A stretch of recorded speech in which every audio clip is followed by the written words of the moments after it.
Alors, j'aimerais déjà commencer à vous parler à faire un commentaire autour des prédictions, des scores des matchs de football.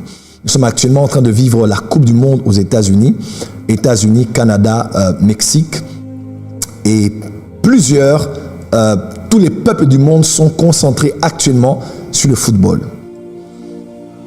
En même temps, en parallèle, nous avons plusieurs prophètes, prophétesses, plusieurs qui se disent, pourquoi pas prophètes et prophétesses, qui prédisent des scores. Certains disent des choses clairement, d'autres le disent en parabole. Pour certains, ça ressemble plus à si c'est pas 2-1, ça sera 1-2. Donc, on ne sait pas trop dire c'est une prédiction, c'est une prophétie. Il n'a pas bien vu.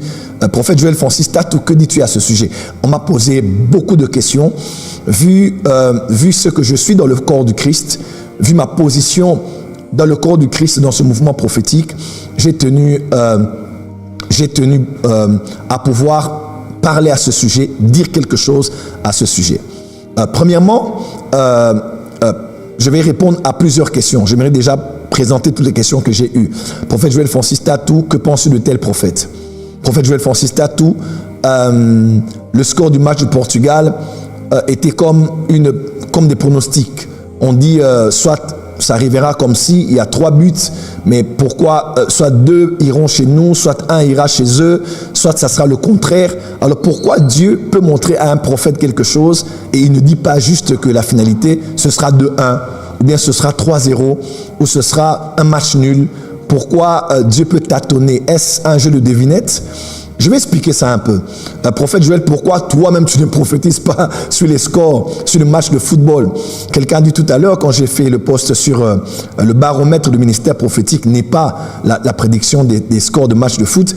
Quelqu'un a dit quelque chose que j'aimais dit, ce n'est même pas utile que les prophètes prophétisent sur les scores, il faut qu'ils prêchent la repentance. Bref, j'ai vraiment vu tout ça et j'aimerais vous parler en 5 grandes lignes. Ma réponse va dans 5 grandes lignes. Et j'aimerais que tous ceux et celles qui aiment le prophétique, qui sont connectés à l'actualité, puissent être connectés pour écouter ce que je vais dire à ce sujet. Déjà, je vais commencer à lire 2 versets. 9. Ésaïe 8, verset 19. Si l'on vous dit, consultez ceux qui évoquent les morts. Retenez-vous, il y a une différence entre invoquer et évoquer. Invoquer, c'est généralement faire appel à un esprit ou à une divinité. Évoquer, c'est faire appel pour faire apparaître. Donc on parle de ceux qui invoquent Dieu, ceux qui invoquent les esprits, ceux qui évoquent les esprits, c'est ceux qui invoquent appel et ceux qui évoquent appel pour les voir apparaître. Ok? On dit ceux qui évoquent les morts et ceux qui prédisent l'avenir, qui poussent des sifflements et des soupirs. Répondez, un peuple ne consultera-t-il pas son Dieu? S'adressera-t-il aux morts en faveur des vivants? Parce que depuis les temps anciens, on sait qu'il semble avoir un lien entre les morts et les esprits.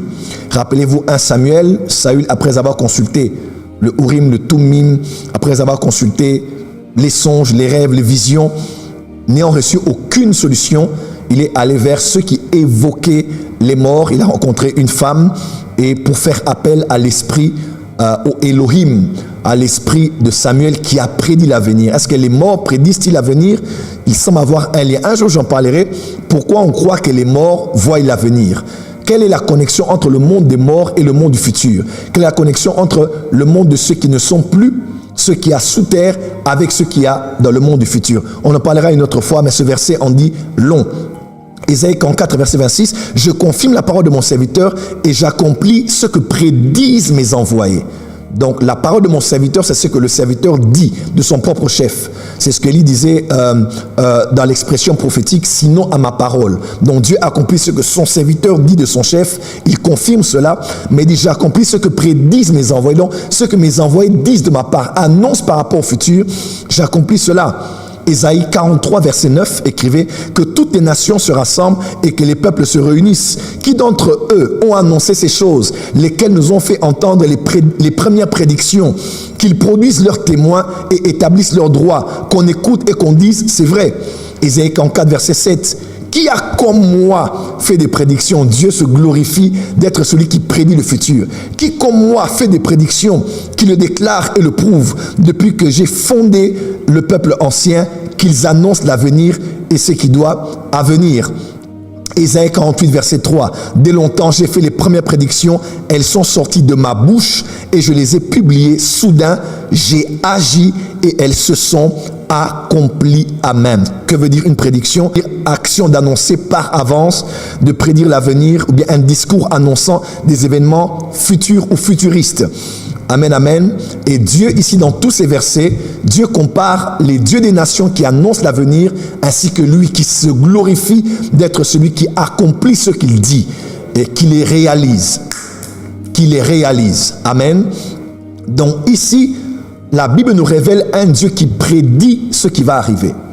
Il y a tellement de prédictions aujourd'hui, même les scientifiques et ceux qui ne croient même pas en la Bible sont témoins que Dieu dit des choses et il les accomplit, n'est-ce pas? Donc aujourd'hui encore, Dieu suscite des prophètes qui annoncent des choses qui arrivent. Aujourd'hui encore, Dieu donne des grâces prophétiques à son peuple, à l'instar du don de prophétie, qui est aussi cette capacité à annoncer les choses qui vont arriver. Amen, amen. Et nul ne dira qu'il n'a jamais vu Dieu dire quelque chose qui s'est accompli. Alors, prophète Joël Francis Tatou, que dis-tu des prophéties concernant les scores de matchs de football? Alors, je vais répondre d'abord à une première question. Est-ce que Dieu est-il obligé de parler sur les scores des matchs de football pour qu'il se glorifie, ou bien pour que les gens prient, ou même encore pour attester que tel ou tel autre est réellement son serviteur? De par ma perspective du ministère prophétique, je vous dirais oui et en grand majuscule. Dieu est le Dieu qui est concerné sur le nombre de cheveux que vous avez sur votre tête. Dieu connaît le nombre de salives qui ont giclé de votre bouche depuis le matin alors que vous parlez. Dieu connaît le nombre de pas que vous avez fait depuis le matin. Si Dieu peut connaître aussi d'aussi petits détails vous concernant, Jésus en a parlé même dans les évangiles, pourquoi Dieu ne sera pas concerné sur une des plus grandes industries qui attire l'attention du monde entier aujourd'hui? Rappelez-vous que Dieu est un Dieu qui veut gagner les âmes. Dieu est un Dieu qui veut attirer l'attention sur l'image de son Fils. Dieu est un Dieu qui va attirer l'attention du monde sur sa toute-puissance et sa nature. Regardez avec moi, on peut parler du Super Bowl, mais le Super Bowl aux États-Unis, de dire que la mi-temps qui a été explosée par Michael Jackson, la toute récente mi-temps a été animé par comment s'appelle, Bunny, qui est un latino. On a eu Kendrick Lamar avant, on a eu plusieurs Beyoncé, les autres. Imaginez-vous que le monde entier soit concentré sur ça. Kanye West avait payé, je crois, 7 millions de dollars juste pour que la publicité de ses paires de baskets puisse passer.